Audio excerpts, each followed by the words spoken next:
The Guardian just published a piece that's literally dripping with fear. They're freaking out. They're claiming that Trump is, quote, sowing election distrust through his July primetime address when he revealed declassified information coming from the CIA that did indeed confirm that voting machines throughout the country are catastrophically insecure, that China accessed the voter files of 220 million Americans, that hundreds of thousands of non-citizens and dead people are listed and active on the voter rolls, and that a rogue faction inside our own intelligence community ran what one internal email literally called a shadow government to hide it all from the then sitting president, which of course was President Trump in his first term. Now you'll notice that the way the left-wing activists disguised as journalists at The Guardian framed this, it's Trump sowing election distrust. Note, it's not Trump showing election distrust. No, he's sowing election distrust, meaning that if it weren't for Trump's efforts, every single solitary American would think that our elections are the most secure and pristine in the history of humanity. Yep, yeah, even in California. A place where it takes 6 weeks to count its ballots. Yep, even in does The Guardian have any issue with California? None at all. Of course not. They root for California. They love California's system. Nope, it's all President Trump's fault. He's the one, not California, not Democrats, not the 3 a.m. ballot dumps, not even The Guardian itself.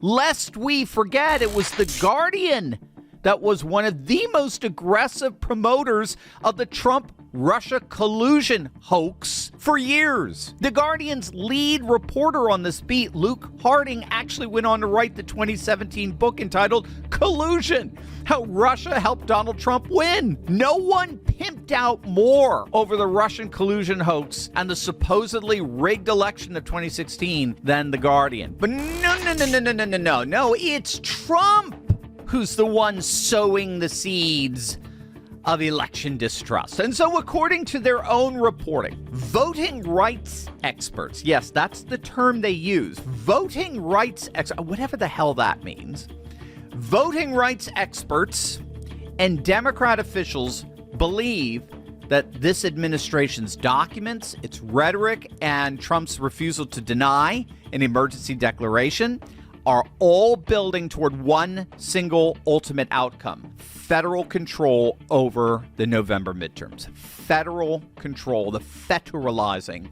of the midterms. That is what The Guardian is flipping out over. They're petrified that based on everything they see Trump doing, that he is indeed going to declare a national emergency and federalize the midterms. Now, we've talked about this before, but what makes a national emergency declaration so unique is that it's able to bypass both the courts and Congress. So as you know, a traditional EO, an executive order, can be challenged in court. It can get struck down by a judge and the like.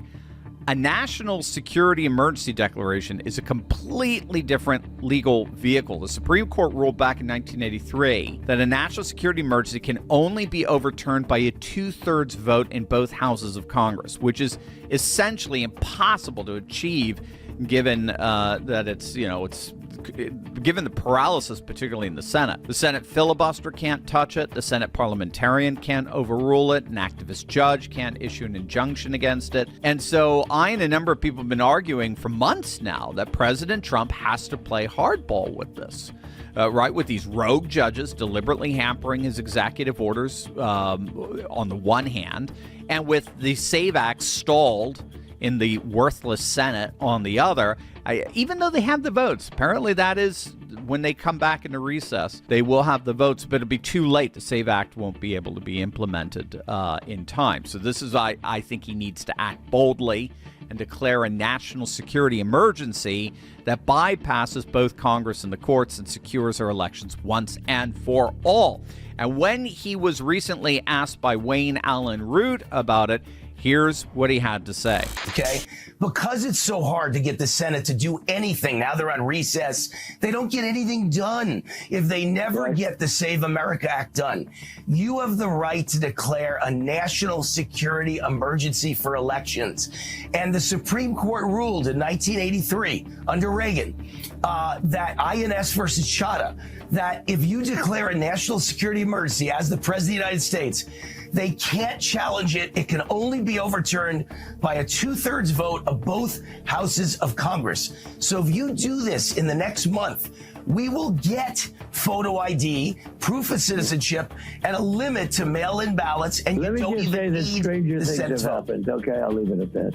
All right, we'll leave it at that. Stranger things have happened. That's so Trump. Are you considering declaring a national security emergency? Well, stranger things have happened. Let's leave it at that. That response is absolutely flipping out the left-wing media, especially since the state of New Jersey just admitted to having over 6,000 non-citizens on their voter rolls. And they tried to blame a software glitch. So basically what happened is you had these motor vehicles, people getting licenses, non-citizens getting licenses, and then they put on their application that they're non-citizens so they don't get automatically registered to vote. Well, 6,000 of them, it's apparently much more than that, but 6,000 of them did get registered to vote. And they blamed the software glitch. Only the software company has proof that the software worked perfectly and that the only way those names of non-citizens ended up on Jersey's voter rolls is because someone or some individuals put them there. It was obviously not a computer glitch, and it was obviously not a human error. It was intentional. 6,000. And again, that's just what they admitted to. Homeland Security has evidence that's actually tens of thousands in New Jersey alone. Tens of thousands of non-citizens on their voter rolls. So they were launching a whole investigation in New Jersey. Can you imagine what California looks like? Or Minnesota? So again, the Democrats and the legacy media only have themselves to blame here. Notice you don't have this problem in Florida or in Texas or in Tennessee. Right? If anyone has sown the seeds of distrust in our elections, I should say, it's them. Both of their obsession, the media and the Democrats, their obsession with the Russian collusion hoax and the ridiculous, obviously corrupt voting antics ever since.